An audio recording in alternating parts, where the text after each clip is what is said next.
Assalamu alaikum. Урматтуу биздин YouTube көрүүчүлөр, жалпы эле Алам кабар каналыбыздын катталуучулары, туугандар, амансыздарбы, кандайсыздар?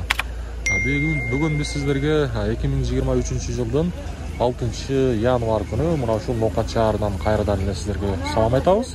Бүгүнкү 6 январдагы жума күндөгү Ноокат шаарындагы валюта курстары кандай болду? Сиздерге бир чыйра көрсөтүп коелу. Андыктан мына ушул чыгарылышыбызга бир лайк менен кирип келиңиздер.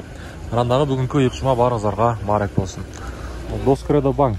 Бул жерде сатып алуу доллар 85-70, евро 90 сом 50 тыйын, рубль болсо 1.18. Акча алмаштыруучу жерде маалымат беребиз, туугандар. Сатып алуу бул жерде доллар 85-70 экен, рубль болсо 1.18.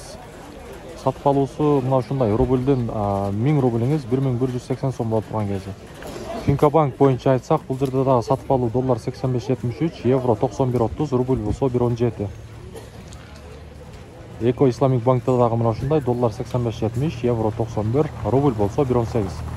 Туугандар, бүгүнкү Ноокат шаарындагы жума күнгө карата валюта курстары мына ушундай болду. Жогоруда айткандай, бул чыгарылышты мүмкүн болушунча досторуңуздар менен бөлүшүп коюңуздар. Кийинки чыгарылыштан жолукканга чейин аманчылыкта барыңыздар, бак-бат жашоодо жүрө бериңиздер.